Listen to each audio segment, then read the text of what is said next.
Immanuel Lutheran Church was established in 1882 by its founders, H. Schroeder, H. Kohlmeyer, and H. Herz, by the grace of God. Its humble beginnings date back as far as 1872, when the first few German families came to this region with the intention of building their lives here. Aller Anfang ist schwer, or every beginning is difficult. This was surely a true way to describe the beginning of these pioneers' lives here in Kansas. I feel so deeply connected to these people in part because one of the founders, Henry Herz, was my great-great-grandfather. I'd like to specifically read a passage about some of his first days here. Henry Herz found a homesteader who sold him his claim for $20, which was all the money he had. He now had land, and on the land a dugout in which he could live, but money he had none. The other two who had come with him had several $100s, which was sufficient to buy a farm on which some of the prairie had already been broken. But money these two had none left either after buying the farm. Henry Herz had neither any broken land on his homestead, nor did he have any oxen to pull his plow. What a blatant courage and true belief these men had in God to take such a leap of faith. They knew the Lord would provide. They also heavily relied on each other in those hard times. Henry, with no oxen to break his land and no money with which to buy any, worked 2 days for a Methodist preacher in order to borrow his oxen for 1 day. His wife Magdalena also played a pivotal role in the establishment of the homestead. She worked with the hoe, planting corn on the freshly plowed land.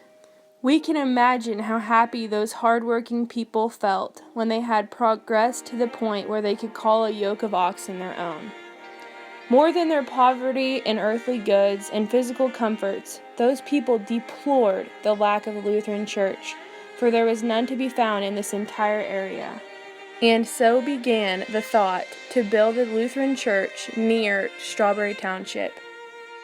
Our church was officially organized on March 22, 1882, and adopted the name Evangelical Lutheran Immanuel Congregation. Immanuel means God with us, and God surely has been with us at Immanuel. There was also a school associated with our church, but eventually we consolidated with another congregation and became Lynn Lutheran School, which I attended from 1st through 8th grades. One interesting story from our church dates back to the time around our centennial celebration back in 1982. Many expenses were to be incurred, and lifetime member of the church, Bernice Wilkins, thought we might need a collection box for donations to be put toward the centennial celebration. So, she assigned the task to my grandpa, Alfred Herz. He and his brother, Alvin Herz, came up with something that they thought might do the trick. Being gifted in woodworking, they built a replica of the church to scale and allowed for the roof to open for collections to be put inside. This box still stands in the parish hall of our church today. I am part of the 5th generation of Herz descendants to attend Immanuel Lutheran Church. I was baptized, confirmed, and plan to be married there one day. I think it's important to remember and appreciate the history of our ancestors and how hard they worked to give us what they never had. It reminds us of how far we've come and gives us hope for the future. Some of the passages read came from a centennial book written by Reverend Stolp. Without his efforts, the history of our church would have surely been lost. I would like to sincerely thank Bernice Wilkins for all her help. She has always possessed great knowledge of the past and had passed on her wisdom to me many times. I am sincerely thankful for her generosity. This project would not have been possible without her.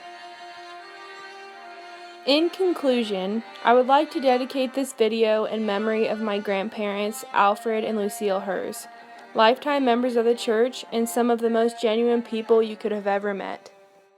I love our congregation and look forward to seeing what the future holds for us. Although I know that with God with us, good things are sure to come, both through our time on earth and eventually into our time eternally in heaven. John 14 verses 2 through 3 reads, In my Father's house there are many rooms. If it were not so, I would have told you. I am going there to prepare a place for you. And if I go and prepare a place for you, I will come back and take you to be with me, that you also may be where I am. All credit for the music is given to and compliments of the piano guys.